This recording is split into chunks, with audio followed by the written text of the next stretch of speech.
தேவநாராயண பெருமாளுக்கு 500 களம் நெல் அளக்கப்படுகிறது. அதுல மட்டும் 500 ஆக்கிட்டீங்க.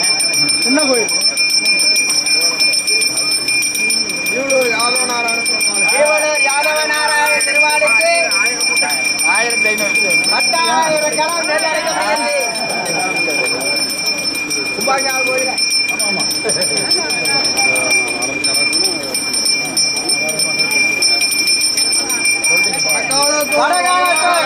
வரதநாராயண பெருமாளுக்கு 1,00,000 களம் 1 கோடி நிலம் நெல் அளக்கப்படுகிறது.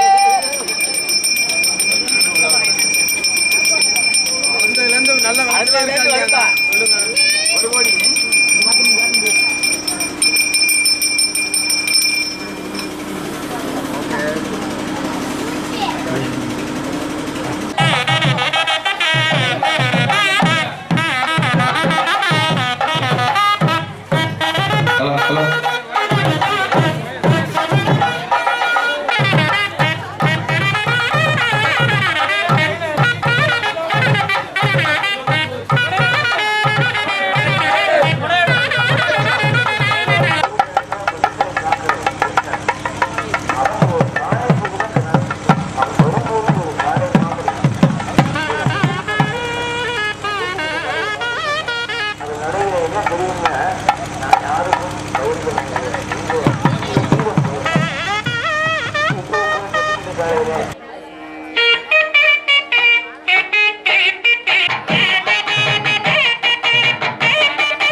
இந்த ஜென்மத்தில் எம்பெருமாளுக்கு ஏதாவது செய்தோமா?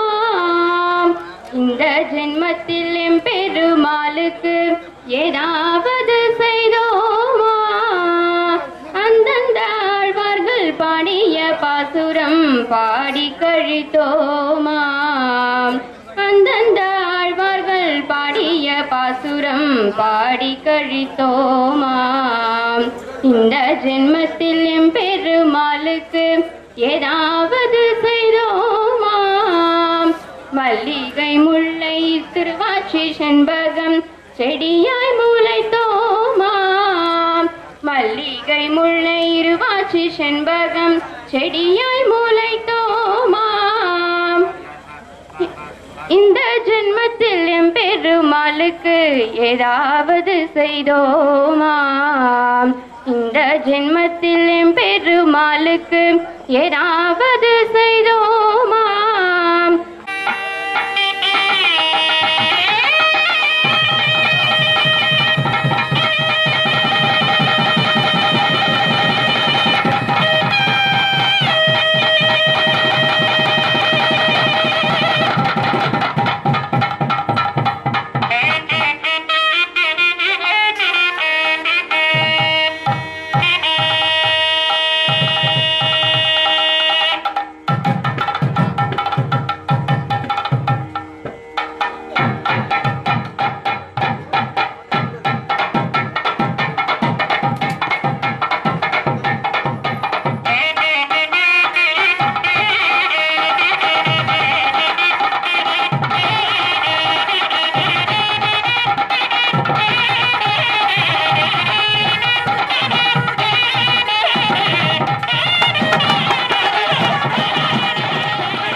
அன்பர்களே, பக்தர்களே, அனைவருக்கும் எனது மிக மிக தாழ்மையான பணிவான நமஸ்காரங்கள். இன்று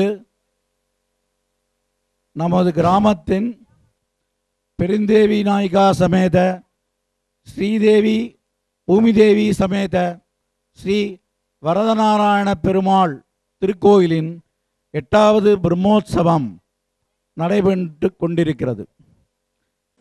முக்கியமான ஒரு நிகழ்வை நாம் எதிர்பார்த்து கொண்டும் இருக்கும் நிகழ்வு நமது சிறப்பு விருந்தினர் அவர்கள் நமது தாழ்மையான கோரிக்கையை ஏற்று இங்கு வருகை தந்து நம்மையெல்லாம் அனுகிரகித்து நம்மை பெருமாளின் ஆசீர்வாதத்தை பெற்றருள அவரது தனிப்பாணியில் ஆழ்வார்கள் கொண்டாடியபடி புராணங்களில் கொண்டாடியுள்ளபடி பெருமாளின் திருக்கல்யாண வைபவங்களை அவர் ஆராய்ந்து உள்ளபடி அவர் அனுபவித்து மகிழ்ந்தபடி நம்மிடம் பங்கு கொள்ள இருக்கிறார். அவரை பற்றி ஏற்கனவே நாம் நமது பத்திரிகையில் ஓரளவு குறிப்பு காட்டியுள்ளோம். திருவாளர் என்று சொல்ல முடியாது, மிக பெரிய பெரிய பெரிய ஒரு மகான்.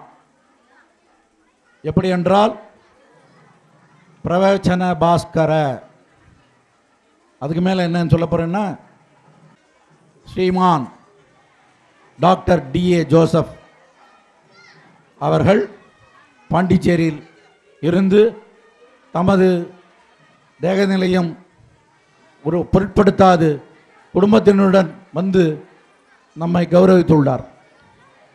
நமக்கு பெரிய பெரிய முக்கியமான ஒரு நாளாகும். நமது வரலாற்றில், நமது கோயிலில், நமது கிராமத்தில் ஒரு பெரிய சிறப்பான நிகழ்வு இன்று. திரு ஜோசப் அவர்கள் ஸ்ரீ வைஷ்ணவ சம்பிரதாயத்தில் மிகவும் ஈடுபாடு கொண்டு அவருடைய ஆச்சார்கள் அனுகிரகத்தின் பேரில் திரு ஆச்சாரிய பௌம முதலியாண்டான் அவர்கள் அனுகிரகத்தின் பேரில் 35 வருடங்களுக்கு மேலாகவே ஸ்ரீ வைஷ்ணவ சம்பிரதாயத்தின் சிறப்புகளை பல விதங்களில் வெளிப்படுத்தி வருகிறார். அப்படிப்பட்ட பெருமாளின் அனுகிரகம் உள்ள ஸ்ரீமான் D.A. ஜோசப் அவர்கள் நமக்கும் நமது வைஷ்ணவ சிந்தனையை ஓங்கி வளரச் செய்து சுடரொளி பரப்ப சுதர்சனராக வந்து திகழ்ந்துள்ளார். இவருக்கு DA ஜோசப் அவர்களின் வெப்சைட் dajoseph.com, அதை பார்க்கக்கூடியவர்கள், மாணவர்கள், சிறுவர்கள், விஷயம் தெரிந்தவர்கள் யாவரும் அதை பார்த்து நிறைய தெரிந்து கொள்ளலாம்.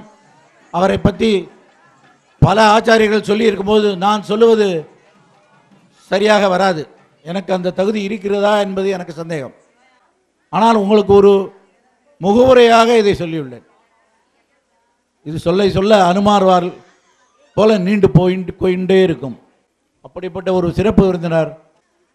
ஆதலால் இன்றைய நிகழ்வு ஒரு மிக முக்கியமான நிகழ்வு என்பதை கருத்தில் கொண்டு நீங்கள் யாவரும் பாக்கியம் அடையும்படி கேட்டுக்கொள்கிறேன்.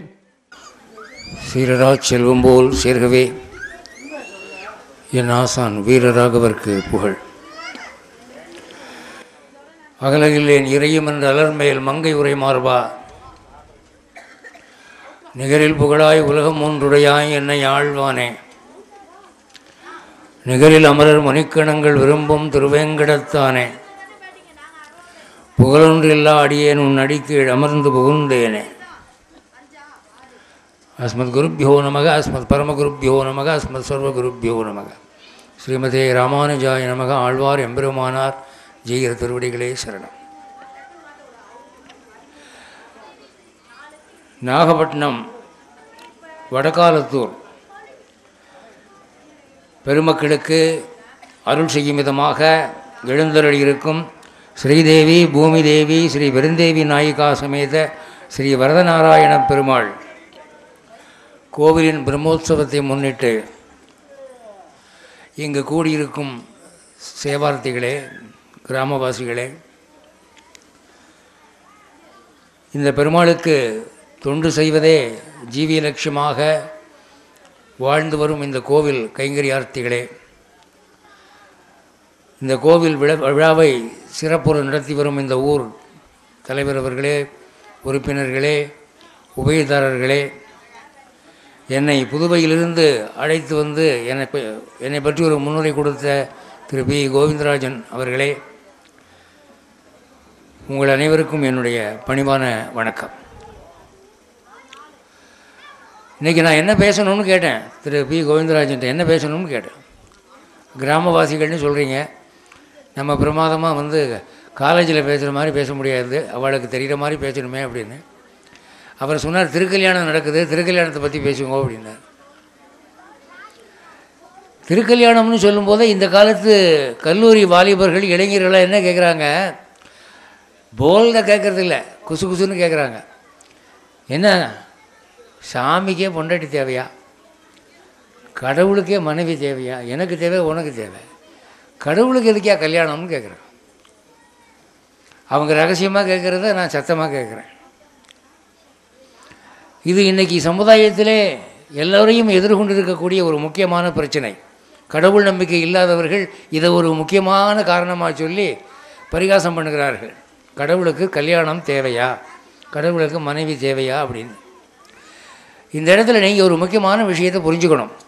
என்ன அப்படின்னா, இங்கே நாம் ஆணும் பெண்ணுமா பார்க்குறோம், நடுவில் பெருமாள், ரெண்டு பக்கமும் தேவிகள்னு. ஆனால் உண்மையில் பரமார்த்தத்தில் அப்படி ஒன்றும் ஆண் பெண் வேறுபாடு இல்லை. சாஸ்திரம் என்ன சொல்லுதுன்னா, கடவுள் ஆணும் இல்லை பெண்ணும் இல்லை, அவர் பால் வேறுபாடுகளுக்கு அப்பாற்பட்டவர். அங்கே ரெண்டு மனைவிகளாக காட்சியளிக்கிறவர்களும் பெண்பாலுக்கு அப்பாற்பட்டவர்கள்.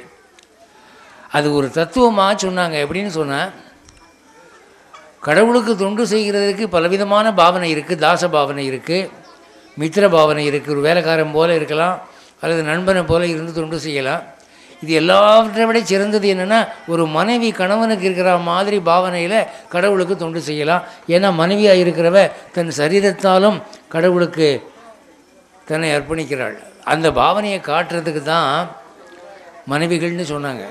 இது ஜீவாத்மாவும் பரமாத்மாவும் சேரக்கூடிய ஒரு முக்தி வைபவம், அவ்வளோதான்.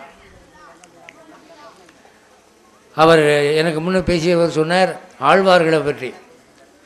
இதில் நம்மாழ்வார், திருமங்கை ஆழ்வார் போன்றவர்கள் தங்களை பெண்களாக பாவித்து பெருமாளை கணவனாக பாவித்து பாடியிருக்கிறார்கள். சிறிய திருமடல், பெரிய திருமடல், அதுதான் பார்க்குறோம். பாரதியார் பெருமாளை பலவிதமாக பார்த்தார். கண்ணன் என் காதலன் அப்படின்னு பாட்டு எழுதினார். இது ஒரு பாவனார்த்தம்தான், அதை நீங்கள் உணர்ந்துக்கணும். இங்கே ஆணா பெண்ணாக இருக்கிறவங்க எல்லாருமே இறுதி நிலையிலே பகவானுக்கு நாம் அந்த மாதிரி போய் ஒரு தொண்டு செய்யக்கூடிய நிலைமையை அடைய வேண்டும் அப்படிங்கிறதுக்காக தான் திருக்கல்யாணம் வருஷா வருஷம் நடத்துறது. அந்த திருக்கல்யாணம் நடத்துகிற ஒவ்வொரு சந்தர்ப்பத்திலும் ஒரு ஜீவாத்மா பரமாத்மாவோடு இணையக்கூடிய ஒரு மாபெரும் உற்சவத்தை நாம் நினைத்து பார்க்க வேண்டும். நமக்கும் நாளைக்கு அந்த நிலைமை உண்டு. ஆழ்வார்கள் 12 ஆண்டாள் ஒருத்தி தான் பொம்பளை. அவள் ஏற்கனவே பெண்ணாக பிறந்திருக்கிறதுனால தன்னை மனைவியாக பாவித்து பெருமாளுக்கு தான் ஒரு காதலி மணப்பெண் என்கிற பாவனையிலே பாசுரம் எழுதினார். திருப்பாவை போகிறோம். அதுதான் மார்கழி மாதம் நீங்களாம் சொல்லுவீங்களே, மார்கழி திங்கள் மது நிறைந்த நன்னாளால்னு. அந்த திருப்பாவை 30 பாசுரம் சொன்னால் கல்யாணம் ஆகாதவங்களுக்கு கல்யாணம் ஆகுங்கிற நம்பிக்கை இன்றைக்கு வரைக்கும் இருக்குது. இதில் ஆண்டாள் கண்ணனை ஒரு கணவனாக காதலனாக எவ்வளவு தூரம் ஐக்கியப்பட்டு பாவித்தாள் என்றால், திருப்பாவை பாடும்போதெல்லாம் தன்னை ஒரு கோபிகா ஸ்திரீயாக எண்ணி கண்ணன் மேலே பாடினாள். நாச்சியார் திருமொழின்னு ஒரு பிரபந்தம். அந்த நாச்சியார் திருமொழியில் ஆண்டாள் கண்ணன் மேல் உள்ள காதலை தான் கனவாக கண்டதாக, திருமணத்தை கனவிலே கண்டதாக ஒரு 10 பாட்டு எழுதியிருக்கிறார். கனா கண்டேன் தோழின்னு அந்த பாசுர வரிசை. ஆண்டாளுடைய கல்யாணத்தை விமரிசையாக நடத்தி பார்க்க அவளுடைய தகப்பனார் பெரியாழ்வாருக்கும் கொடுப்பினை இல்லை. பெருமாள் உத்தரவின்படி அவளை ஸ்ரீரங்கத்துக்கு கூட்டிகிட்டு வந்தார். ஸ்ரீரங்கத்தில் எல்லாரும் பார்க்க பெருமாள் சன்னதியில் ஆண்டாள் அப்படியே ஐக்கியமாயிட்டா. அவள் தான் கல்யாண சடங்குகள்லாம் பண்ணி பார்க்குறதுக்கு பெரியாழ்வருக்கு வாய்ப்பு இல்லை, யாரும் பார்க்கல. ஆனால் இந்த ஆண்டாளுடைய கல்யாணத்தை அவள் கனவிலே நடத்தி பார்த்திருக்கிறாள். அவள் கனவு கண்டதாக எழுதுகிறாள். என்ன எழுதுகிறா அப்படின்னா, நான் கனவில் பெருமாள் என் கையை பிடிச்சி எனக்கு தாலி கட்டி என்னை கல்யாணம் பண்ணிக்கிட்ட மாதிரி நான் பார்த்தேன் அப்படின்னு எழுதியிருக்கிறார். அந்த பாசுரங்களை படிப்பவர்களும் கேட்பவர்களும் அதன் அர்த்தத்தை சிந்திப்பவர்களும் குடும்பத்தில் சந்தோஷமாக இருப்பாங்கன்னு பெரியவங்க பலன்னு சொன்னாங்க. இப்போ கொஞ்சம் நேரத்துக்கு முன்னால் நெல் இழந்தாங்க. பெருமாளுக்கு ஏன் நெல் இழக்கணும், என்ன செய்தின்னு கேட்டால், நாம் பெருமாளுக்கு நெல் இழக்கிற போது அவன் 1க்கு 10 100 நமக்கு திருப்பி தர்றான். அதுபோல் நம்ம ஆண்டாள் பாடின பாசுரங்களையெல்லாம் நாம் அர்த்தம் கேட்டாலோ சிந்தித்தாலோ நமக்கு குடும்பத்திலே க்ஷேமம். இப்போ கிராமத்தில் எதுக்காக பெருமாளுக்கு உற்சவம் நடத்துகிறாங்கன்னா, நம்ம நல்லா இருக்கணும், வரப்போகிற வருஷம் நமக்கு விவசாயம் நல்லா இருக்கணும், குடும்பத்தில் சந்தோஷம் இருக்கணும், உடம்பில் வியாதி வரக்கூடாது, வருமானம் செழிப்பாக இருக்கணும். அந்த நோக்கத்தில் தான் இந்த ஊர் பெரியவங்கள்லாம் அதை நடத்துகிறாங்க. பாஸ்கர் என்ற ஒரு நண்பரை பற்றி சொன்னார். படாத பாடுபட்டாருங்க அவர் இந்த கோவிலை உருவாக்குறதுக்குன்னு. அதே மாதிரி இந்த பத்திரிகையில் உபயதாரர் பேர் போட்டிருக்கு. அவ்வளோ பேர் புஷ்போபயம், பல்லக்கு உபயம், விளக்கு உபயம் ரொம்பவும் பாடுபட்டிருக்கிறாங்க. அதெல்லாம் வீண் போகாது. அதே போல் இப்போது நான் பேச போகிறது ஆண்டாள் பெருமாளை கல்யாணம் பண்ணிக்கிட்டதாக தான் கண்ட கனவை பற்றி சொன்ன சில பாசுரங்கள், திருமண பாசுரங்கள். அதை நீங்கள் உட்காந்து கேட்டிங்கன்னா அது உங்களுக்கு வீண் போகாது. உங்கள் குடும்பத்தில் உங்களுக்கு சந்தோஷம் இருக்கும். அடுத்த வருஷம் என்ன நீங்கள் பார்க்க நேரிட்டால் நீங்கள் சொல்கிறாப்பில் இருப்பீங்க. என்ன அப்படின்னா, போன வருஷம் இந்த ஆண்டாள் பாசுரங்களெல்லாம் கேட்டேன், இந்த வருஷம் எங்களுக்கு ரொம்ப மங்களமாக இருந்தது என்று சொல்லக்கூடிய ஒரு நிலைமையை ஆண்டாள் கொடுப்பாள். நம்பிக்கையோடு இருக்கலாம். அதுதான் விஷயம். நம்ம இந்த கோவில் சம்பந்தப்பட்ட அதிகாரிகள்கிட்ட ஒரு பணிவான விண்ணப்பம், இந்த கோவிலில் சீக்கிரம் ஆண்டாளுக்கு ஒரு சன்னதி வைக்கணும். பெருமாள் கோவிலில் தாயார் சன்னதி ஒரு பக்கம் இருக்கிற மாதிரி ஒரு பக்கம் ஆண்டாள் சன்னதி வைக்கிறது பழக்கம். அது சீக்கிரம் நிறைவேற வேண்டும் என்று நான் பெருமாளை பிரார்த்திக்கிறேன். இப்போது இந்த ஆண்டாள் எழுதின அந்த திருமண பாசுரங்கள், கல்யாண பாசுரங்கள், அது நாச்சியார் திருமொழியில் 6 வருது. வாரணம் 1000 என்று தொடங்குகிறது. சினிமாவில் கூட இதை மெட்டு போட்டு பாட்டாக பாடியிருக்காங்க. வாரணம் 1000 சூழ வலம் செய்து நாரண நம்பி நடக்கின்றான் என்று எதிர்பூரண பொற்குடம் வைத்து புறமெங்கும் தோரணம் நாட்ட கனா கண்டேன் தோழினான். கனவு என்னென்னா, பெருமாள் 1000 யானைகள் சூழ்ந்து இருக்கும்படியாக இவளை மனம் புரிவதற்காக வந்ததாகவும், அப்போது எல்லாரும் ஊரில் வாசலில் 2 பக்கமும் எதிர தீபம் ஏற்றி வழிபட்டதாகவும் கனா கண்டேன்கிறார். வாரணம்னா யானைன்னு அர்த்தம். விலங்குகளில் மங்களமான விலங்கு, அமங்கலமான விலங்குன்னு 2 இருக்குது. கோவில்களில் யானை வளர்ப்பாங்க. ஒவ்வொரு கோவிலுக்கும் ஒரு யானை இருக்கும். ஏன்னா அந்த யானை மேலே தெய்வத்தை ஏற்றி திருவீதி புறப்பாடு கொண்டு போகிறது பழக்கம். சாமி பின்னால் வருதுன்னா யானை முன்னால் போகணும். அது ஒரு மங்களமான வழிபாடாக கருதப்படுகிறது. இன்றைக்கி குருவாயூர் போனீங்கன்னா குருவாயூரில் 60-70 யானை நிற்கிது. அதையெல்லாம் யார் வாங்கினது அப்படின்னா, நம்ம போல பக்தர்கள் அந்த கோவிலுக்கு வாங்கி காணிக்கையாக கொடுத்துருக்குறாங்க. ஒரு யானை வாங்கி கொடுத்தீங்கன்னா அது பெரிய புண்ணியம். ஏன்னா அது ஒரு மங்களமான விலங்கு. நீங்கள் யானையை பார்த்தாலே உங்களுக்கு மனசுக்கு சந்தோஷமாக இருக்கும். இப்போ ஓனாய் இருக்குது, நரி இருக்குது, இதுவும் விலங்கு தான். அதை யாரும் வீட்டில் வச்சு வளர்க்குறதும் இல்லை, கோவிலுக்கு கொடுக்கறதும் இல்லை. அதெல்லாம் அமங்கலமான விலங்குகளாக கருதப்படுகின்றன. யானை என்பது ஒரு மங்களமான விலங்கு. ஒரு கட்டுரையில் யானைக்கும் பெருமாளுக்கும் உவமை என்று 25 ஒற்றுமைகள் ஒரு பிரபல வைஷ்ணவ அறிஞர் எழுதி அதை பற்றி நான் விளக்கி சொல்லியிருக்கிறேன். யானையும் கருப்பு, பெருமாளும் கருப்பு. யானை யானை பாகன் சொல்கிறத கேட்கும், அதே மாதிரி பெருமாள் பக்தர்கள் சொல்கிறத கேட்பான். இப்படியாக 25 ஒற்றுமைகள் இருக்குது. அப்போ வாரணம் 1000 சூழ 1000 யானை சுற்றி வருதான், நடுவில் பெருமாள் வர்றாராம். அப்படின்னா அவ்வளவு யானைகள் அவருக்கு மரியாதை செய்து, மகாலட்சுமிக்கு அஷ்டலட்சுமின்னு சொல்லுவாங்க. 8 விதமான லட்சுமின்னு. சந்தான லட்சுமி, அன்னலட்சுமி, தானிய லட்சுமின்னு. அதில் ஒரு லட்சுமி பேர் கஜலட்சுமின்னு கேள்விப்பட்டிருப்பீங்க. கஜலட்சுமி அப்படின்னு சொன்னால் 2 பக்கமும் யானைகள் நின்று தங்க கலசங்களாலே ஆகாச கங்கை நீரை மகாலட்சுமியினுடைய சிரசிலே அபிஷேகம் பண்ணுவது போல் இருக்கும். அதுக்கு பேர் கஜலட்சுமின்னு பேர். இந்த வித்யாலட்சுமியை கும்பிட்டா படிப்பு வரும், தானிய லட்சுமியை கும்பிட்டா நெல் நல்லா விளையும், சாப்பாடு கிடைக்கும். சந்தான லட்சுமியை கும்பிட்டா குழந்தை பிறக்கும், குழந்தை நல்லா இருக்கும். இந்த கஜலட்சுமியை கும்பிட்டா என்ன கிடைக்கும் என்றால் ஆயுளும் ஆரோக்கியமும் கிடைக்கும். ஏனென்றால் யானை ஆயுளுக்கும் ஆரோக்கியத்துக்கும் பெயர் பெற்றது. யானையினுடைய பலம். யானை சைவ உணவு தான் சாப்பிடும். சில பேர் அசைவ உணவுக்கு அடிமையாக இருப்பாங்க. ஆட்டு இறைச்சி, மீன் இது சாப்பிட்டு கேட்டால் எனக்கு உடம்பு அப்போ தான் நல்லா இருக்கும் அப்படின்பா. அவங்களுக்கு நான் கேட்குறது திரும்ப, ஜல்லிக்கட்டு காலை வெறும் புல் தான் திங்குது, குதிரை கொள்ளு தான் திங்குது, யானை வெறும் கரும்பு தொகை தான் சாப்பிடுது. அது எவ்வளோ பலசாலியாக இருக்குது பாருங்கள். ஸோ பலம் எல்லாத்துலேயும் கிடைக்கும். அதுபோல் யானை போன்ற ஒரு பலமும் ஆரோக்கியமும் வர வேண்டும் என்பதற்காக கஜலட்சுமி என்று ஏற்படுத்தினார்கள். அப்போ 1000 யானைகள் புடைசூழ நடுவில் பெருமாள் வர்றாரா ஆண்டாளை கல்யாணம் பண்ணுறதுக்கு. எப்போவுமே மாப்பிள்ளை பொண்ணுக்கு செய்யணும். இந்த காலத்தில் எல்லாம் தலைகளாக மாறி போய் வரதட்சணைன்னு கொண்டு வந்துட்டான். பொண்ணு தான் மாப்பிள்ளைக்கு செய்யணுங்கிற மாதிரி கொண்டு வந்துட்டான். அந்த காலத்துலலாம் எப்படின்னா, மாப்பிள்ளை தான் தன்னுடைய செல்வாக்கை காட்டணும். நிறைய செழிப்போட செல்வாக்கோடு பொண்ணை கைப்பிடிக்கணும். அதனால் 1000 யானை சூழ இந்த ஒரு மாப்பிள்ளை வர்றாராம். பெருமாள் நடுவில் வர்றாரு, 1000 யானை சுற்றி வருது.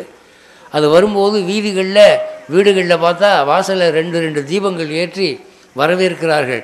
ஏன்னா எல்லாருக்குமே பெருமாளை பிடிக்குது. பெருமாளை பிடிக்கலைன்னு சொல்கிறவங்க யாரும் இல்லை. பெருமாளை நேரில் ஒரு தடவை பார்த்தவங்க திரும்ப திரும்ப பார்க்கணுன்னு நினைப்பாங்களே தவிர ஏண்டா பார்த்தோன்னு நினைக்க மாட்டாங்க. பெருமாளுடைய முகத்தை பார்த்தாலே நல்ல சகுனம்.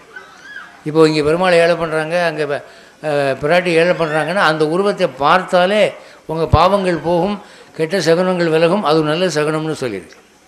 சில சமயம் நம்ம வீட்டை விட்டு ஒரு காரியமாக கிளம்பி போகிறோன்னு வைங்க, ஒரு பிடிக்காத நபர் எதிர உட்காந்துக்கிட்டு வாசலில் எங்கே வெளியே போறியா, போயிட்டு வா அப்படிங்க. போனால் ஒரு காரியமும் விளங்காது.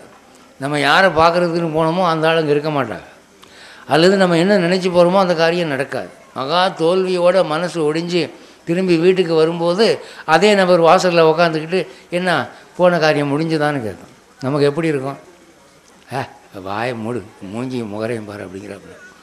ஆனால் இங்கே பெருமாளுடைய திருமுக மண்டலத்தை சேவிக்கிறவர்களுக்கு எல்லா பாவங்களும் விலகுது, நல்ல சகுனம் என்று சொல்வார்.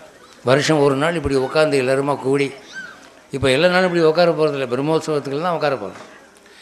கண்ணால் பார்க்கிற போது பகவானாலே பார்க்கப்படுதல், பகவானை பார்த்தல் ரெண்டுமே பாவங்களை போக்கும், நல்ல சகுனம் அப்படின்னு சொல்லியிருக்கு. ஆதலாலே இப்படி அவன் வரதாக கனவு கண்டேன் என்று முதல் பாசுரத்தில் சொல்கிறார். அடுத்தது, நாளை வதுவை மனம் என்று நாளிட்டு பாளை கமுகு பரிசுடை பந்தற்கீழ் கோளரி மாதவன் கோவிந்தன் என்பான் ஒரு காளை புகுத கனா கண்டேன் தோழி நான். அடுத்த கனா என்னன்னு சொன்னேன், பொண்ணு நிச்சயம் பண்ணி நாளைக்கு தான் கல்யாணம் அப்படின்னு சொல்லி காளை போல அந்த கோவிந்தன் என்ற அந்த மாப்பிள்ளை வர்றாரு. பாக்கு மரம்ங்கிறது ரொம்ப மங்களமானது, தென்னம்பாளை மங்களமானது. அப்போது இந்த பாக்கு தென்னம்பாளை இவற்றால் ஆன பந்தலுக்கு கீழே கோளரி மாதவன், கோளரி மாதவனை சிங்கம் போன்ற ஒரு நடை உள்ளவன். பகவான் ரொம்ப கருணை உள்ளவன். ஆனால் அதே சமயத்தில் அவன் நடந்து போகிற போது காளை மாதிரி இருக்குமா, சிங்கம் மாதிரி இருக்குமா. கோளரி மாதவன் கோவிந்தன், கோவிந்தன் என்றால் பசுக்களை காக்கிறவன் கிருஷ்ணன். அவன் ஒரு காளை புகுத கனா கண்டேன். அவன் வரும்போது ஒரு காளை மாதிரி ஒரு நிமிர்ந்த நடை நடக்கிறான். நீங்கள் ஜல்லிக்கட்டு காளையை பார்த்துருப்பீங்க. அந்த நடையில் என்ன தெரியும்னா, நான் யாருக்கும் பயந்தவன் இல்லை என்கிற ஒரு வீரம் புலப்படும். இப்போவும் கூட ஜல்லிக்கட்டு காளையில் அடக்கும்போது நான் பார்க்குற ஒரு விஷயம், ஒரு காளை அடக்கிறதுக்கு 10 பேர் 15 பேர் ஏறி இது மேலே போய் உட்காடுறாங்க. அந்த காலத்தில் அப்படி இல்லை, ஒரு தனி ஒரு ஆடவன் ஒரு காளை அடக்குவான். அது மாதிரி ஒரு வீரம் செறிந்த நல்ல கம்பீரம் நிறைந்த ஒரு காளை அவன் கோவிந்தன். அவன் வருகிறான், என்னை மனம் பேச வருகிறான், நாளை திருமணம் என்று நாள் குறிக்க வருகிறான் என்று ஒரு கனா கண்டேன். இந்த கனவெல்லாம் சும்மா வருதுன்னு நினைக்காதீங்க. கனவுக்கெல்லாம் ஒரு அர்த்தம் இருக்குது, நாம் அதை மறந்து விட்டுடுறோம். ஒரு நாகப்பாம்பு நம்மளை கொத்துற மாதிரி கனவு கண்டால் அன்றைக்கி ஏதோ பணம் வரப்போகுதுன்னு சொல்லுவாங்க. யானையை கனவில் பார்த்தா ரொம்பவே நல்லது, பசுமாட்டை கனவில் பார்த்தா ரொம்ப நல்லது, நெல் அரிசி இதை கனவில் பார்த்தா நல்லது. ஆனால் சாப்பிட்ற மாதிரி கனவு கண்டால் அன்றைக்கி ஏதோ ஒரு பெரிய கஷ்டம் வரப்போகுதுன்னு அர்த்தம். இப்படி கனவு சாஸ்திரங்களில் நிறைய சொல்லியிருக்கிறாங்க. அதில் இவள் கண்ட கனவு பெருமாள் வர்ற மாதிரி பார்க்குறேன். நமக்கு கனவில் பெருமாள் மிஞ்சி போனால் கோவில் விக்கிரகமாக காட்சி அளிப்பாரே தவிர நிஜமாக நடந்து வர்ற மாதிரி நமக்கு யாருக்கும் கனவில் வர்றதில்லை. ஆனால் ஆண்டாளுக்கு எல்லா கனவுமே பெருமாள் வர்ற மாதிரி இருந்திருக்கு. அதனால் இந்த கனவு பாசுரங்களை விடாமல் படிக்கிறவர்களுக்கு பெருமாள் கனவிலே காட்சி கொடுக்க வாய்ப்பு உண்டு என்று கூட பெரியவர்கள் சொல்லுவார்கள். அடுத்த கனவு என்ன அப்படின்னா, இந்திரன் உள்ளிட்ட தேவர் குழாமெல்லாம் வந்திருந்து என்னை மகள் பேசி மந்திரித்து மந்திரக்கோடி உடுத்தி மணமாலை அந்தரி சூட்ட கனா கண்டேன் தோழி நான். ஒரு ஆச்சரியமான விஷயம் என்ன அப்படின்னா, பார்வதி ஆண்டாளுக்கு சேலை கட்டி விட்டதாக வரக்கூடிய பாசுரத்தை விளக்கி சொல்லும்போது சிவன் கோயிலிருந்து சீர்வரிசை சேருது.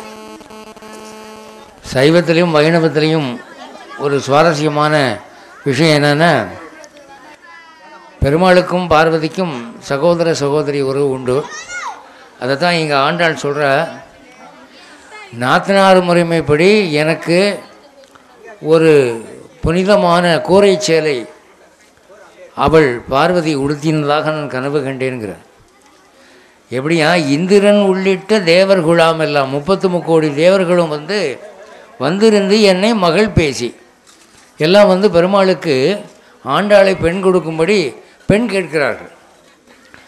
அதாவது இந்த காதல் கல்யாணங்கள்லாம் அந்த காலத்தில் இல்லை, பெரியவங்க பார்த்து கல்யாணம் பண்ணுறது தான் முறைன்னு பழக்கமாக இருந்தது.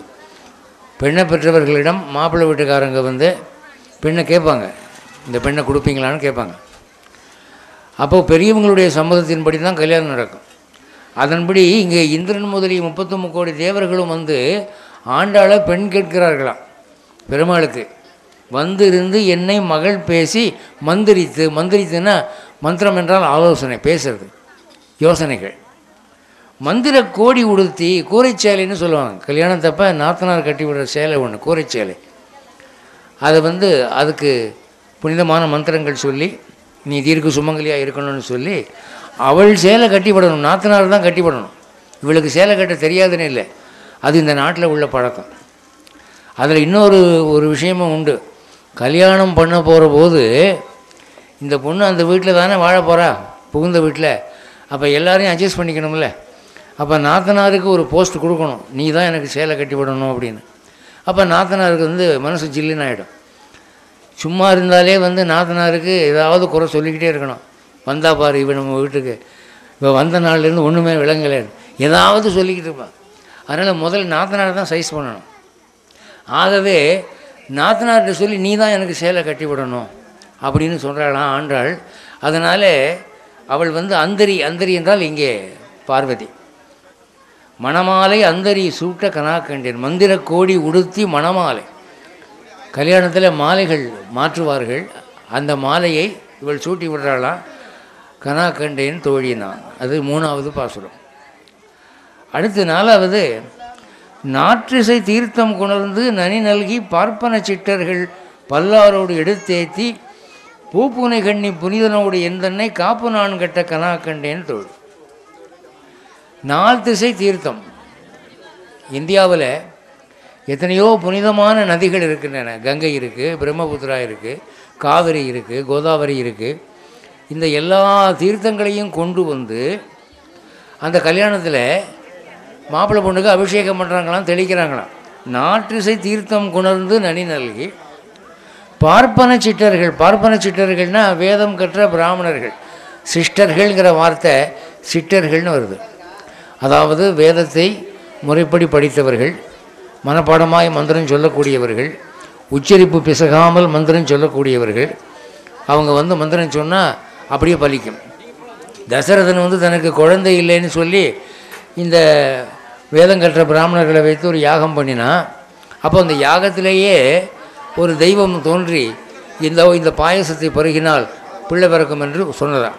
அவ்வளவு தூரம் வந்து மந்திரம் சொன்னால் தெய்வங்கள் தோன்றும். அந்த மாதிரி உயர்ந்தவர்கள் அவர் தான் பார்ப்பன சிட்டர்கள். சிஷ்டகா அப்படின்னா சிறந்தவர். பல்லார் எடுத்து ஏற்றி அந்த மந்திரங்களை வந்து எல்லாருமா சேர்ந்து நல்லா சொல்கிறாங்களா, உயர்ந்த ஸ்தாயில் சொல்கிறாங்க. பூப்புனை கண்ணி புனிதனோடு, புனிதன் யாருன்னா பெருமாள். பெருமாளுக்கு மாலைகள் சூட்டி அவரும் வந்து பக்கத்தில் நிற்க, 2 பேருக்கும் பொண்ணுக்கும் மாப்பிள்ளைக்கும் என்ன பண்ணுறாங்க, காப்பு நான் கட்ட கனா கண்டே, காப்பு கயிறு கட்டுவாங்க கல்யாணத்தப்ப. அடுத்து 5வது பாசுரம். கதிரொளி தீபம் கலசமுடன் ஏந்தி சதிரிட மங்கையர் தாம் வந்து எதிர்கொள்ள மதுரையார் மன்னன் அடிநிலை தொட்டு எங்கும் அதிரப் புகுத கனா கண்டேன் தோழினான். அழகான பெண்கள் ஒளிவிடும் ஜோதி தீபங்களை ஏற்றி முன்வர, பக்தர்கள் திருமாலுடைய திருவடிகளை தொழுது மரியாதை தெரிவிக்க, மதுரையார் மன்னன், மதுரைன்னா இங்கே தெற்கே இருக்கிற மதுரை இல்லை, வடக்கே இருக்கிற மதுரா, அந்த மதுராவை சேர்ந்த மன்னனாகிய கண்ணன் அதிரப்புகுத கனா கண்டேன். அங்கே கோஷங்கள், மக்களுடைய கோஷங்கள், மகிழ்ச்சி கோஷங்கள் எங்கும் நிறைய அவர் மணப்பந்தலிலே புகுவதை கனவாக கண்டேன் என்கிறாள். அடுத்து 6, மத்தளம் கொட்ட வரி சங்கம் நின்றுத முத்துடை தாமம் நிறைதாழ்ந்த பந்தற்கீழ் மைத்துனன் நம்பி மதுசூதன் வந்து என்னை கைத்தலம் பற்ற கனா கண்டேன் தோழினான். மத்தளம் கொட்ட வரி சங்கம் நின்றுத. நம்ம இந்திய கல்யாணங்களில் தான் இந்த மத்தளம் கொட்டுதல், நாதசுரம் இசைத்தல், மங்களமான சங்கங்கள் ஊதுதல் இருக்குது. காரணம் என்னென்னா, இந்த வாத்திய ஒலிகள் ஒரு மங்களத்தை உண்டு பண்ணுவதாக முன்னோர்கள் கண்டிருக்கிறார்கள். இப்போ நாதசுரம் ஒலிக்குதுன்னா அந்த இசையை கேட்டு தீய சக்திகள், துஷ்ட ஆவிகள் பறந்து ஓடிவிடும். ஒரு கிரகப்பிரவேசம், ஒரு வீட்டில் புதுசாக நீங்கள் குடி போகணும்னா எதுக்காக நாதசுரம் வைக்கிறாங்கன்னா, இந்த நாதசுர ஓசை கேட்டால் துஷ்ட ஆவிகள் ஓடிவிடும், மூதேவி ஓடிவிடும், மங்களமான மகாலட்சுமி வருவாள். அதனால் நல்ல வைபவங்கள் நடக்கிற போது இந்த மத்தளம் கொட்டுதல், நாதசுரம் வாசித்தல், சங்கங்கள் ஊதுதல் இந்த நாட்டிலே மரபு. அந்த மத்தளம் செய்கிற போது, வீணை செய்கிற போது, நாதசுரம் செய்கிற போது அதுக்குன்னு தகுந்த மரம் இருக்குது, அதை எடுத்து செய்யணும். சீவக சிந்தாமணி என்ற ஒரு காப்பியத்திலே சீவகன் ஒரு வீணையை வாசிக்கிற போது இந்த வீணையை செய்த மரம் இடி விழுந்து இறந்து போன மரம், அது அமங்கலம், அந்த மரத்தில் வீணை செய்யக்கூடாதுன்னு சொல்கிறான். அந்த மாதிரி நம்முடைய முன்னோர்கள் மத்தளங்கள் செய்யும் போதும், நாதசுரங்கள் செய்யும் போதும், சங்கங்கள் தயார் பண்ணும்போதும் அதில் ரொம்ப அக்கறை செலுத்துவார்கள். ஒரு குதிரை வாங்கினா, ஒரு யானை வாங்கினா சுழி பார்த்து வாங்கணும், அதுக்கு சாஸ்திரங்கள் இருக்குது. கஜ வித்தை, அஸ்வ வித்தை என்று இருக்குது. அப்படி மங்களமான ஒலிகள் முழங்க. அடுத்தாப்புல இந்த தும்மல்ங்கிறது ஒரு கெட்ட சகனம்னு சொல்லுவாங்க. கல்யாணம் பண்ணுற போது தாலி கட்டுற நேரத்தில் யாராவது தும்மல் தும்மினா அல்லது ஏதாவது தேவையில்லாத வாசகங்கள் பேசினா, பல பேர் கல்யாணத்தில் கலந்துக்கிற போது பொண்ணு மாப்பிள்ளையை பார்க்குறதில்ல, கல்யாணத்துலேயும் அவங்க அக்கறையாக இருக்கிறதில்ல, அவங்க சொந்த கதை பேசிகிட்டு இருப்பாங்க. இங்கே உனக்கு செய்தி தெரியுமா, நான் ஒரு பச்சை சேலை வாங்கிட்டேங்கிறத பார்த்துட்டு எதிர் வீட்டுக்காரி அவளும் போய் ஒரு பச்சை சேலை வாங்கிட்டு வந்துட்டான். அதில் என்ன ஆகி போச்சு, வேணும்னே வந்து அந்த சேலையை கட்டிக்கிட்டு நான் போகிற பாதையில் குறுக்க நடந்து வர்றேன் அப்படின்றேன். அப்போ எப்போ பார்த்தாலும் இப்படி தானே அப்படின்னு பேச்சு. அப்போ இவன் சொல்கிறான் அவன் நாசமாக போக அப்படின்னு. அவள் அது சொல்கிற நேரத்தில் தாலி கட்டுவாங்க. அப்போது ஒரு தாலி கட்டுற நேரத்தில் ஒரு மங்களமான சொற்கள் காதில் விடணும், அமங்கலமான சொற்கள் ஒலிக்கக்கூடாதுங்கிறதுக்காகவே இந்த மத்தளம், நாதசுரம் முதலிய மங்கள வாத்தியங்கள் ஒலிப்பது. அதான் மத்தளம் கொட்ட வரி சங்கம் நின்று ஊத முத்துடை தாமம் நிறைதாழ்ந்த பந்தல். பந்தல் போட்டிருக்காங்களாம், அந்த பந்தலில் முத்துக்களால் ஆன மாலைகள் தொங்குகின்றன. மைத்துனன் நம்பி, இங்கே ஆண்டாள் தன்னை வந்து யாதவ பெண்ணாக, கோபிகாஸ்திரியாக பாவித்து கொள்கிறாள். அப்படி பார்க்குற போது கிருஷ்ணனை வந்து ஒரு உறவு கொண்டாடுற மைத்துனன் நம்பி மதுசூதன் வந்து என்னை கைத்தலம் பற்ற கனா கண்டேன். திருமணத்தின் போது மாப்பிள்ளையும் பொண்ணும் அப்படி கையை சேர்த்து பிடிக்கிறது இந்த நாட்டில் பழக்கம். மேல்நாட்டு நாகரிகம் வேறு மாதிரி இருக்கும், ஆபாசமாக இருக்கும். இங்கே நம்ம நாட்டில் இந்த ஒரு பழக்கம் உண்டு. மாலை மாற்றும் போது கூட பெண்கள் வந்து ரொம்ப நாணத்தோடு இருப்பார்கள், மாப்பிள்ளை தான் நிமிர்ந்து மாலை போடுவான். அப்படி ஒரு பழக்கம் இருக்குது. அந்த மாலை மாற்றுற வேலையை இப்போது அர்ச்சா நிலையில் இருக்கிற தெய்வங்கள் செய்ய மாட்டா என்பதனாலே இப்போ அர்ச்சகர்கள் என்ன பண்ணுறாங்க, அவங்களே அந்த மாலையை எடுத்துகிட்டு போய் மகாலட்சுமி சார்பில் ஒருத்தர், பெருமாள் சார்பில் ஒருத்தர் மாலை போடுறாங்க. அப்போது கைகளை இணைத்து பிடித்தல் அப்படிங்கிறது திருமணத்தில் ஒரு முக்கியமான சடங்கு. காரணம் என்னென்னா, நம்ம நாட்டில் கல்யாணம் ஆகிற வரைக்கும் பொண்ணு மாப்பிள்ளையும் தொட்டிருக்க மாட்டாங்க. அப்படி தான் கொஞ்சம் காலத்துக்கு முன்னால் வரைக்கும் இருந்தது நாட்டில் பழக்கம். முதல் முறையாக மாப்பிள்ளை கையை பொண்ணு, பொண்ணு கையை மாப்பிள்ளை தொடருது, அதான் பழக்கம். கைகளை சேர்த்து பிடிமா அப்படின்னு. அது ரொம்ப கூச்சமாக அந்த பொண்ணு கையை காட்டும். அங்கே மேல்நாட்டிலலாம் எப்படின்னா, கல்யாணத்துக்கு முன்னால் 1000 தடவை கை குலுக்கியிருப்பாங்க, ஹலோ ஹவாரியோ அப்படின்னு. அவங்களுக்கு அது ஒரு புதுசாகவே இருக்காது, அது ஒரு சடங்கும் இல்லை அங்கே. ஆனால் நம்ம நாட்டில் அதை வந்து ஒரு புனித சடங்காக வைத்திருந்தார்கள். அதனால் கைத்தலம் பற்ற கனா கண்டேன். பெருமாள் வந்து என் கையை பிடிக்கிறாப்புல நான் கனவு கண்டேன்னு சொன்னேன்.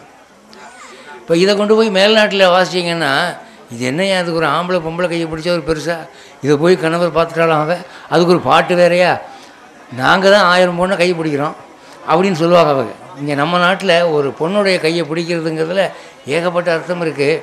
அதான் கைத்தலம் பற்ற கனா கண்டேன் தோழி நான் அப்படிங்கிற 6வது பாசுரம். அது 7. வாய் நல்லார் நல்ல மறையோதி மந்திரத்தால் பாசலை நாணல் படுத்து பருதி வைத்து. வாய் நல்லார் அப்படின்னா உச்சரிப்பு நல்லா வந்து மந்திரங்கள் சொல்லக்கூடியவர்கள். ஒரு மந்திரத்தை சொல்லும்போது கொஞ்சம் கூட உச்சரிப்பு தவறக்கூடாது. புராணங்களில் ஒரு கதை உண்டு. அது என்ன அப்படின்னு சொன்னால், அரக்கர்கள் அழிய வேண்டும் என்ற ஒரு அர்த்தமுள்ள ஒரு மந்திரத்தை சொல்லி யாகம் பண்ணுற நேரத்தில் அரக்கர்கள் செழிக்க வேண்டும் என்ற அர்த்தம் வர்ற மாதிரி மந்திரத்தை தப்பாக சொல்லி ஒரு அசுரன் உருவாகிட்டான்னு சொல்லி ஒரு கதை சொல்லுவாங்க. மந்திரங்கள் சொல்லும்போது அந்த கரெக்டாக உச்சரிப்பு தவறாமல் சொல்லணும்.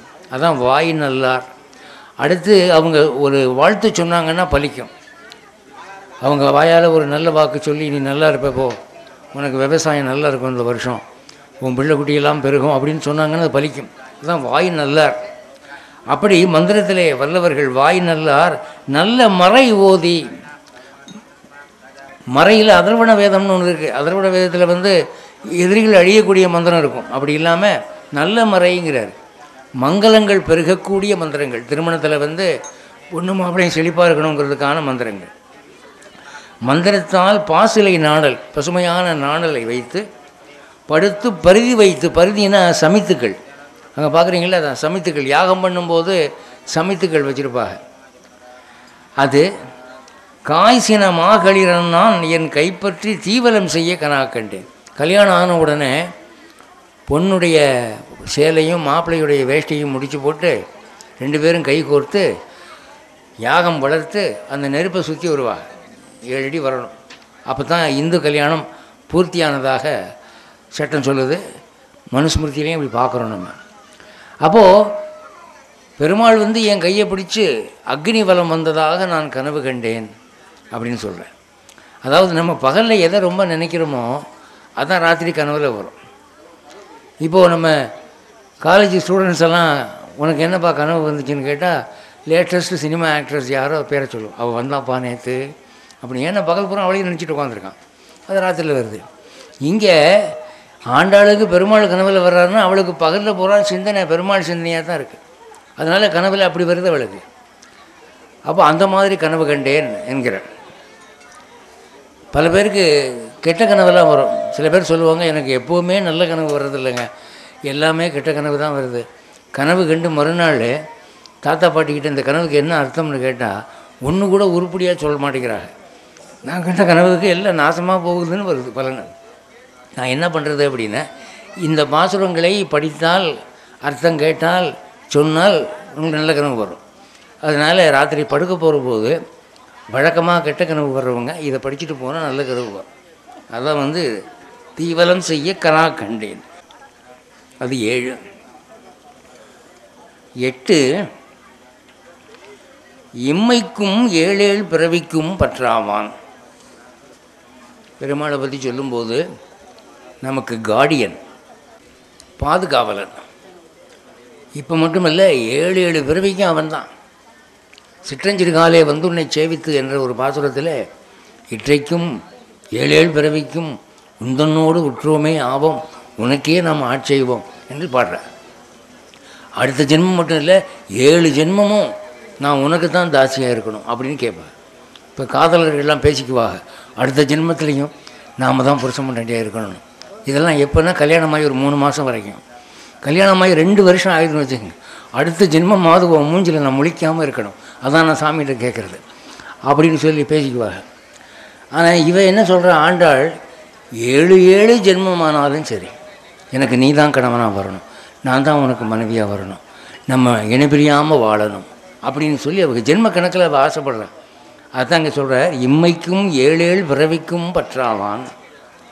நம்மை உடையவன் நாராயணன் நம்பி, நம்முடைய சுவாமி, நம்முடைய எஜமான் நாராயணன், நம் தலைவன் நாராயணன். அந்த நம்பி அந்த மாப்பிள்ளை செம்மையுடைய திருக்கையால் தாழ் பற்றி அம்மி மிதிக்க கனா கண்டேன். நம்ம கல்யாணங்களில் ஒரு பழக்கம் உண்டு, இப்போ வர வர அதெல்லாம் மறைஞ்சிக்கிட்டு வருது. கல்யாணம்னு நீட்டாக ரெஜிஸ்டர் ஆஃபீஸுக்கு போய் மாலை மாற்றிக்கிறாங்க. அப்படி இல்லை, கல்யாண சடங்கில் ஒன்று என்னென்னா, மாப்பிள்ளை பொண்ணோட காலை பிடிச்சி அந்த காலை எடுத்து அம்மி மேலே வைக்கணும், அவள் அம்மி மிதிக்கணும். அருந்ததிங்கிற நட்சத்திரத்தை பெரியவங்க காட்டுவாங்க. அது என்ன காரணம் அப்படின்னா, பெண்ணை நம்ம ஒரேடியாகவும் அடிமைப்படுத்தி கேவலப்படுத்தக்கூடாது. ஒரு குழந்தையுடைய காலை எடுத்து நம்ம முகத்தில் வச்சுக்கிறோம் இல்லையா பிரியமா, அது மாதிரி மனைவி காலை பிடிக்கிறது ஒன்றும் கேவலம் இல்லைங்கிற புத்தி அவனுக்கு வரணும், ஒரு காரணம். 2, அம்மி போல மன உறுதி உள்ளவளாக இவள் இருக்க வேண்டும். அம்மி என்பது அடுப்படியை காட்டுறது, வீட்டை காட்டுது, இல்லத்து அரசி அவ தான். அதுக்காக அம்மி மிதிக்க கனா கண்டேன். பெருமாள் வந்து என் கால் 2ஐயும் பிடிச்சி என் காலை தூக்கி அம்மி வைக்கிறதாக நான் கனவு கண்டேன் அப்படின்னு சொல்கிறேன். இது ரொம்ப ஒரு பக்தி பாவனை. வட இந்தியாவில் ஒரு சாஸ்திரம் ஜெயதேவர் எழுதினது. அதில் வந்து கண்ணனை பற்றி எழுதுகிற போது ராதையினுடைய பாதங்களை தன் தலையிலே தாங்குகிறவன் என்று அவள் எழுதியிருக்கிறார். அவர் அவ்வளவு பிரியமாக பக்தர்களை நினைப்பாராம். ஒரு குழந்தையின் பாதத்தை தலைமையில் தாங்குகிற தகப்பன் போல, தாயை போல அவன் அப்படி இருக்கிறான் என்று நம்ம பார்க்குறோம். இங்கே செம்மையுடைய திருக்கையால் தாழ் பற்றி. செம்மையுடைய திருக்கைனா என்ன அப்படின்னா, கைக்குன்னு சில இலக்கணங்கள் ஹஸ்த சாமுதிரிகா சாஸ்திரம் சொல்லுது. இப்போ உதாரணமாக இப்போ 10 விரலையும் சேர்த்து வைக்கிறீங்கன்னு வச்சுக்கோங்க. ஒரு விரலுக்கு விரல் இடையில இடைவெளி இருக்கக்கூடாது. அது ஓட்டை இருந்தால் அது காசு தங்காதுன்னு சொல்லுவாள். அப்படி விரல்களை சேர்த்து வச்சா நெருக்கமாக இருக்கணும். அடுத்து விரல்கள்லாம் ஒவ்வொரு விரலுக்கு ஒரு நீளம் சொல்லியிருக்கு. ஒரு உள்ளங்கை எவ்வளவு அகலம், விரல்கள் எவ்வளவு அகலம்னு ஒரு கணக்கு இருக்குது. அதெல்லாம் ஒழுங்காக அமையப்பெற்ற கையவங்கை. அதைத்தான் சொல்கிறார், செம்மையுடைய திருக்கையால் தாழ் பற்றி அம்மி மிதிக்க கனாக்கண்டேன் தோழினா. வர வர வீடுகளில் அம்மியே இல்லாமல் போய்கிட்டு. இப்போ மிதிக்கிறதா இருந்தால் கிரைண்டர் தான் மிதிக்கணும், இல்லை மிக்சியை மிதிக்கணும். இன்னும் சில பேர் அம்மினா என்ன, ஆட்டுக்கல்னா என்னன்னு கேட்குறா. அந்த மாதிரி காலம் மாறிக்கிட்டு வருது. பல வீடுகளில் ஆட்டுக்கல்லும் இல்லை, அம்மியும் இல்லை. ஆனால் அம்மிங்கிறது மகாலட்சுமிக்குரிய ஒரு சின்னம். அம்மி ஆட்டுக்கல்லாம் வந்து பொங்கல் அன்னைக்கு, மகர சங்கராந்தி அன்னைக்கு கழுவி குங்குமம் போட்டு வச்சு மஞ்சள் வச்சு வணங்குறது பழக்கம். அம்மி மிதிக்க கனா கண்டேன் தோழினா. இது 8. அடுத்து வரிசிலை வாழ்முகத் தென்னைமார் தாம் வந்துட்டு எரிமுகம் பாரித்து என்னை முன்னே நிறுத்தி அறிமுகன் அச்சுதன் கைமேலன் கை வைத்து பொறிமுகந்து அட்டக்கணாக்கண்டேன் தோழினான். ஐமார் வரிசிலை வாழ்முகத்து என்னை ஐமார் தாம் வந்துட்டு. ஐமாறுன்னா சகோதரர்கள் அர்த்தம். கனவில் எனக்கு நிறையா சகோதரர்கள் இருக்கிறதாகவும் அந்த சகோதரர்கள் வந்து என்னை முன்னே நிறுத்துறதாகவும், எரிமுகம்னா அக்னிமுகமாக நிறுத்தி அறிமுகன் அச்சுதன் கைமேல் என் கை வைத்து, இவங்கெல்லாம் வந்து வைக்கப்படாதமான்னு சொல்லி அந்த கை மேலே என் கையை வச்சு என்ன பண்ணுறாங்க, பொறி முகந்து அட்டக்கனாக்கண்டேன். பொறி என்றால் நெல் பொறி. நெல் பொரியை யாகம் வளர்த்து அந்த யாகத்தில் போட சொல்லுவாங்க, கல்யாணத்தில் ஒரு சடங்கு. அப்போ பொறி முகந்து அட்டை, அந்த நெற்பொரியை எடுத்து நான் நெருப்பிலே போடும்படியாக கனாக்கண்டேன் தோழினான். இப்போது நிஜ வாழ்க்கையில் அவள் அனுபவிக்க முடியாத திருமணச் சடங்குகளை கனவிலே பரிபூர்ணமாக பார்த்து அனுபவிக்கிறாள். அவள் அனுபவிக்கிறது மட்டும் இல்லை, நாமும் அதை அனுபவிக்கும்படி செய்கிறாள். இப்போ இதெல்லாம் பாடியிருக்கிறதுனால நம்ம கல்யாண சடங்குகளை நாம் இதெல்லாம் விட்டுறக்கூடாது என்ற ஒரு அறிவுரை நமக்கு. இந்தியன் மேரேஜஸ் இருக்கு, அது ரொம்பவும் எலாபரேட் ஆனது.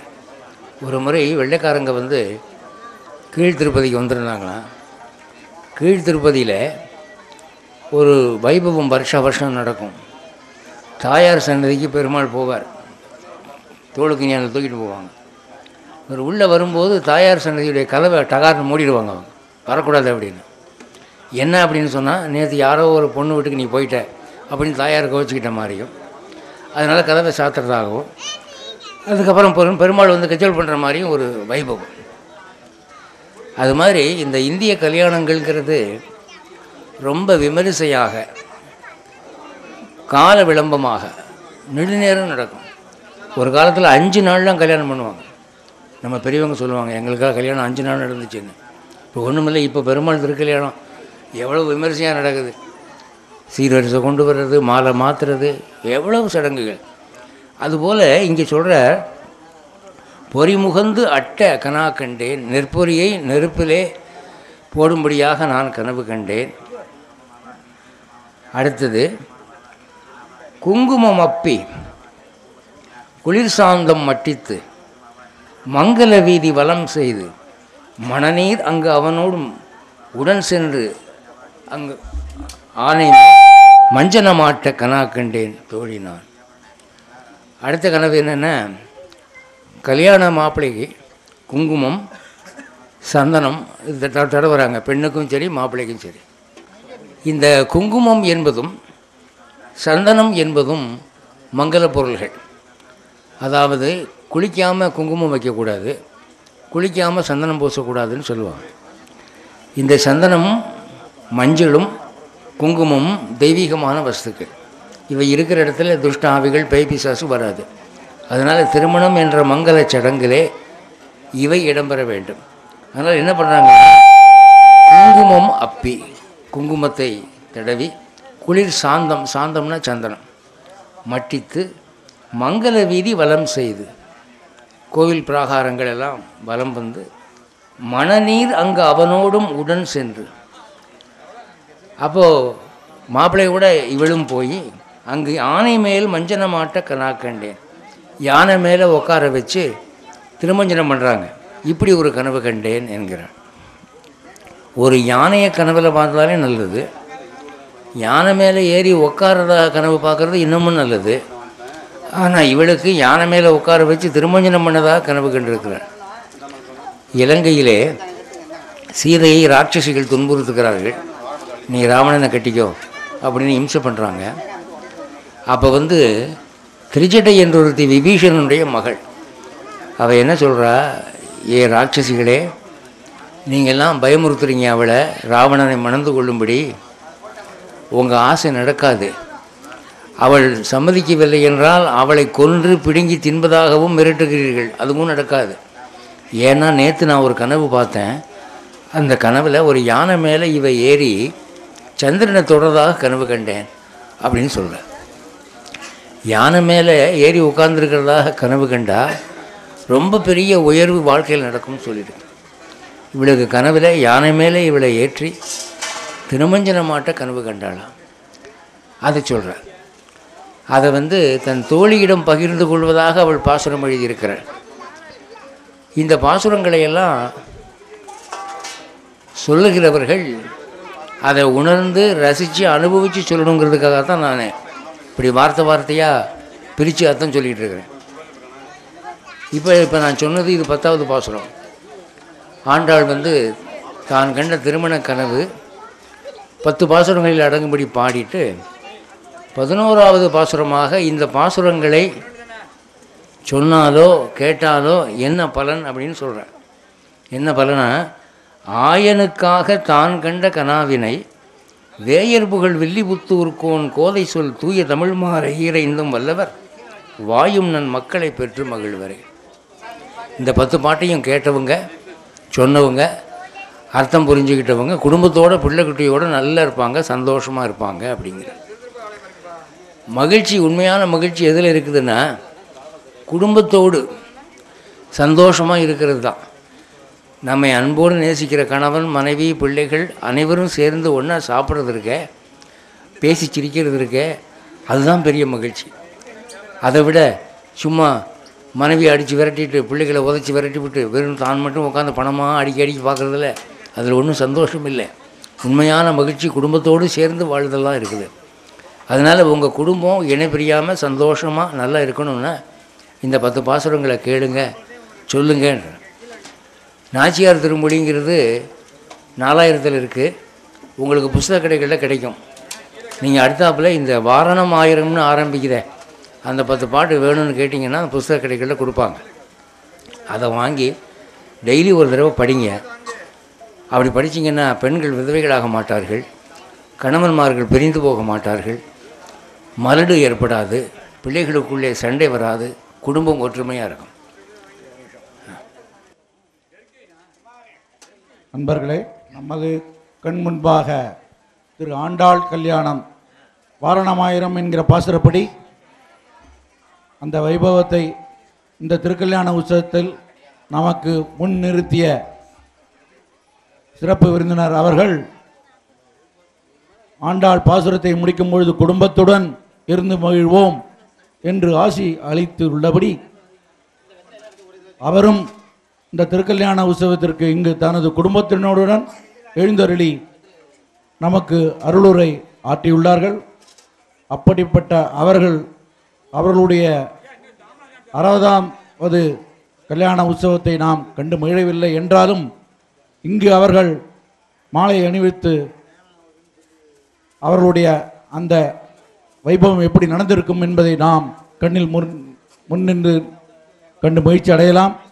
அதற்காக நமது ஆபரணி தீர்த்தக்காரர் திரு சந்தானம் அவர்களை நமது சுரேஷ் பட்டரையும் நமது சிறப்பு விருந்தினரை கௌரவிக்கும்படி பணிவுடன் கேட்டுக்கொள்கிறேன்.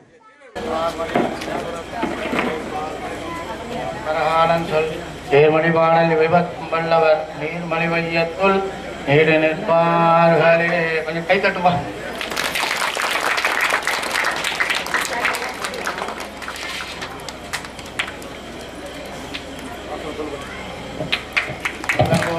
உலகங்கள் மூன்றினுள்ளும் தான் நிறைந்த அள்ளி கமல கண்ணனை அந்தன் குருகூற்றடகோவன் சொல்லப்பட்ட வாயாத்தில் இவையும் பத்தும் வல்லார்கள் நல்லபதத்தால் மணி வாழ்வர் கொண்டவன்.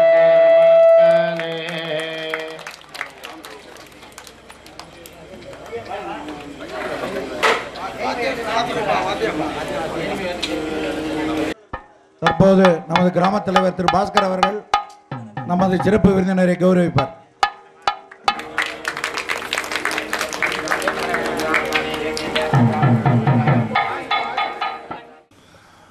ஒரு ஊரில் உற்சவம் நடக்கிறதுன்னா அதுக்கு பல நோக்கங்கள். ஒன்று தெய்வ பிரீத்தி, தெய்வம் சந்தோஷமாகி அந்த ஊரை ஆசீர்வாதம் பண்ணணும்னு. முக்கியமான காரணம் என்னென்னா ஊர் மக்கள் எல்லாம் ஒன்று கூடக்கூடிய ஒரு நாள். நமக்குள்ளே இருக்கிற பகையெல்லாம் மறந்து எல்லோரும் ஒன்றா உட்காந்து தெய்வத்தை தரிசிக்கக்கூடிய ஒரு நாள். கூட்டம்னு என் பேர், கூடும் இடம் கூட்டம். இப்படி இந்த ஊர் வடகாலத்தூர் என்ற ஒரு ஊரிலே இத்தனை குடும்பங்கள் ஒற்றுமையாக மகிழ்வாக இந்த திருக்கல்யாண உற்சவத்தை நடத்தி கண்டு மகிழ்ந்து ஆசி பெற்ற ஒரு செய்தி மிகுந்த ஒரு உற்சாகத்தை ஊட்டுவதாக இருக்கிறது. இந்த வடகாலத்தூருங்கிறது கீவளூருக்கு வந்து கேட்டால் தான் சில பேருக்கு தெரியுது. அதுக்கு முன்னால் வடகாலத்தூர்னு கேட்டால் யாருக்குமே தெரியல. திருவாரூரில் வடகாலத்தூர்னு கேட்டால் அப்படி ஒன்றும் நாங்கள் கேள்விப்பட்டதில்லை, நீங்கள் மேற்கொண்டு போங்கன்ட்டாங்க. அப்படி இருக்கக்கூடிய ஒரு ஊரில் இப்படி ஒரு விமரிசையான ஒரு திருக்கல்யாண வைபவம் நிகழ்ந்தது என்றால் அது எம்பெருமான் திருவுள்ளம். இன்றைக்கி வேந்தர் டிவியிலேருந்து வந்து இதை கவரேஜ் பண்ணியிருக்கிறாங்க. இது உலகம் பூரா ஒலிபரப்பாக போகுது. இந்த தினம் ஒரு சுபதினம், நல்தினம், மகிழ்வுக்குரிய தினம். மாதவன் திருமணத்தை நாம் நடத்தி பார்த்து மகிழ்ந்த தினம். இந்த அரிய வாய்ப்பை நமக்கு வழங்கிய இந்த ஸ்ரீதேவி பூதேவி சமேத வரதநாராயண பெருமாளுக்கும் கோவில் கைங்கரியார்த்திகளுக்கும் ஊர் தலைவர் அவர்களுக்கும் ஊர் பிரமுகர்களுக்கும் என்னை புதுவையிலிருந்து அழைத்து வந்த திரு பி கோவிந்தராஜன் அவர்களுக்கும் இதுவரை பொறுமையாக இருந்து செவிமடுத்த சேவார்த்திகளாகிய உங்களுக்கும் என்னுடைய மனமார்ந்த நன்றி கூறி விடைபெறுகிறேன். ஜெய் ஸ்ரீமன் நாராயண். நமது சிறப்பு விருந்தினர் நம்ம எல்லாரையும் இந்த ஆண்டாளுடைய திருக்கல்யாண வைபவத்திற்கே அழைத்து சென்று விட்டார்கள். அப்படிப்பட்ட ஸ்ரீமான் பிரவச்சன பாஸ்கர ஸ்ரீ வைஷ்ணவ சுடராழி டாக்டர் டி.ஏ. ஜோசப் அவர்கள் என்னும் நீடூழி வாழ்ந்து மேலும் பல சொற்பொழிகள் ஆற்றுவதுடன் அவர் ஏற்கனவே ரிஷி தர்மம் என்ற ஒரு நிர்வாகத்தை ஏற்படுத்தி நமது இந்து தர்மம் தன்னுடைய அருமை பெருமைகள் தெரிந்து அதில் மேலும் யாவரும் சிறப்புற்று எல்லாவித மங்களங்களையும் பெற்று நல்வாழ்வு வாழ இறைவன் அருள் புரிய வேண்டும் என்று நமது பெருந்தேவி நாயிகா சமேத ஸ்ரீதேவி பூதேவி சமேத வரதநாராயண பெருமாளுக்கு நான் பிரார்த்தித்துக் கொள்கிறேன்.